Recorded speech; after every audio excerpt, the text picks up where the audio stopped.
श्री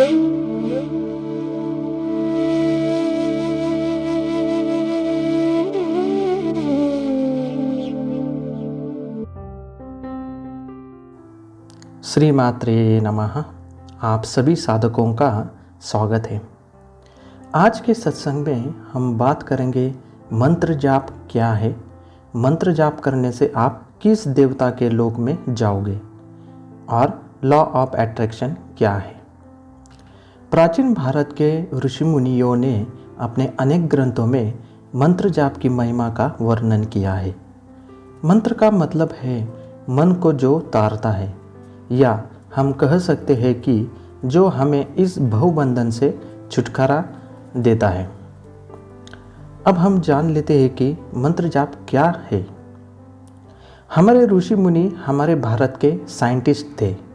उन्होंने हमारे लिए बहुत सारे रिसर्च करके रखे हैं। हमारा काम बस उनको फॉलो करना है।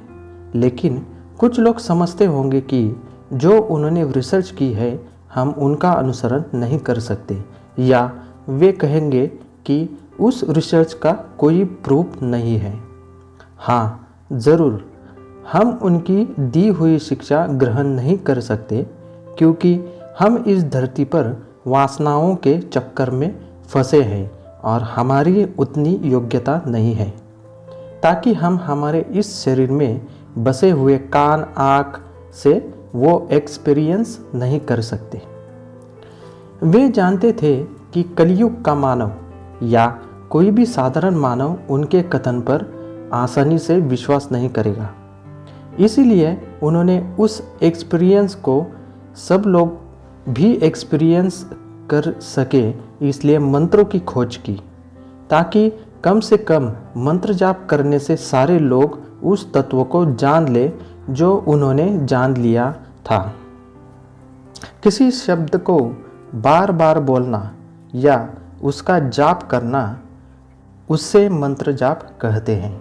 और जिन शब्दों को या बीज अक्षरों को किसी एक फॉर्मेट में या उनका किसी लय में संचय किया हो, जिसके कारण उस देवता की आकृति गुण ऐश्वर्य हमें प्राप्त हो, उसी को हम मंत्र कहते हैं।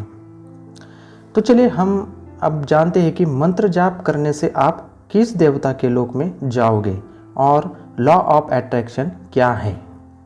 मैं आपको साधारण उदाहरण देके समझाता हूँ। देखिए, अगर एक साधारण लड़के को अगर आईएएस बनना हो तो सबसे पहले वो किसी से गाइडेंस लेगा या आईएएस की कोचिंग करेगा, यानी कोई अपने लिए एक टीचर ढूंढेगा।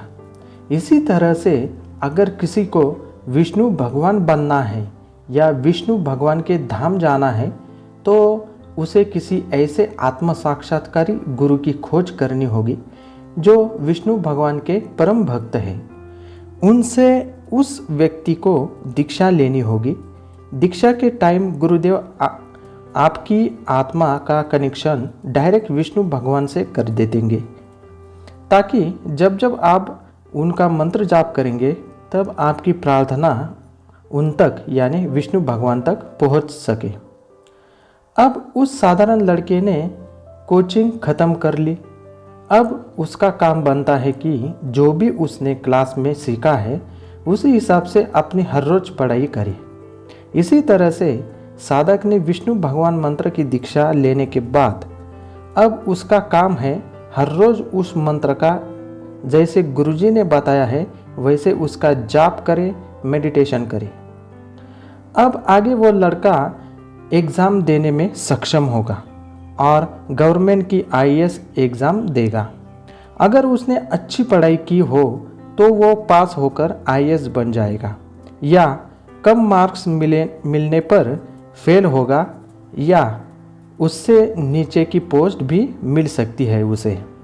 इसी तरह विष्णु भगवान का बार बार जाप करने से आपके अंदर विष्णु भगवान जैसे गुण ऐश्वर्य आने शुरू होंगे।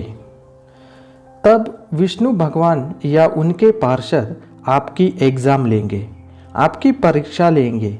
वो चेक करेंगे कि आपने कितने भक्ति से विष्णु जी का स्मरण किया, कितने गुण आपने आत्मसात किए, क्या आप उसी तरह से व्यवहार करते हैं?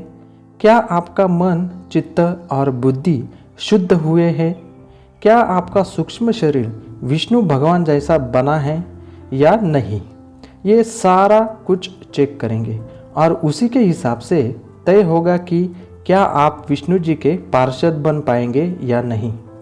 अगर आपने अपनी पूरी हद पार कर दी और विष्णुमय हो गए तो आपका सूक्ष्म शरीर विष्णु जी जैसा बन जाएगा, जो सिर्फ एक योगी और तपस्वी ही आपकी तरफ देखकर समझ सकता है। जब आपका सूक्ष्म शरीर विष्णु जी जैसा बनेगा तो आपका इस पृथ्वी पर कार्य समाप्त होगा। तो जब माता ललिता एक अलग ब्रह्मांड की रचना करेगी तो उस ब्रह्मांड के आप विष्णु भगवान बन जाओगे, वो पोस्ट आपको मिलेगी। यानी आपने जिंदगी भर जिसका स्मरण किया वो ही आपको मिल गया, जो आपने सोचा वही हुआ, आपके मन में जो था वो सच हुआ। यही है लॉ ऑफ अट्रैक्शन। जो आप सोचोगे वही घूम फिर के प्रकृति आपको रिटर्न देगी। ये सारा सब कुछ आप अगर देखेंगे तो योग वशिष्ठ महारामायण पढ़ लीजिएगा। योग वशिष्ठ महारामायण में 10 ब्राह्मणों की कथा आती है कि वो सोचते हैं कि अब किसकी साधना करें, तो वो ब्रह्मा जी की साधना करते हैं। तो इतने तन्मय से वो करते हैं कि वो खुद उनका शरीर ब्रह्मदेव जैसा बन जाता है और अगले जन्म में उनको हर एक को 10 ब्राह्मणों को 10 ब्रह्मांड अलग अलग मिलते हैं और उस ब्रह्मांड के वो ब्रह्मदेव बन जाते हैं। ऐसी बहुत सारी कथाएं अपने पुराणों में और वेदों में है। तो आप ज़रूर सोचिए कि आपको क्या चाहिए, किस देवलोक में जाना है। अगर आपको भूत पिशाच बनना है तो उनकी साधना करें। अगर आपको शिवजी जैसे बनना है तो आप उनकी साधना करें। आपको श्री कृष्ण जी बनना है तो उनकी साधना करें। ललिता माता ने सबको स्वतंत्रता दी है, जैसा आप चाहोगे वैसा ही होगा। महात्रिपुर सुंदरी ललिता माता की अगर आप साधना करते हो तो आप सर्वव्यापी बनोगे, जो हर जगह मौजूद है। वो परम तत्व एक ही है, दो नहीं हो सकते। जो शिव और शक्ति का एकीकरण है, दोनों में अंतर नहीं है। तो आप वो ही बन जाओगे, सर्वव्यापी बन जाओगे। तो आप सभी साधकों का धन्यवाद। जरूर सोचिए इसके बारे में। श्री मात्रे नमः, श्री मात्रे नमः, श्री मात्रे नमः।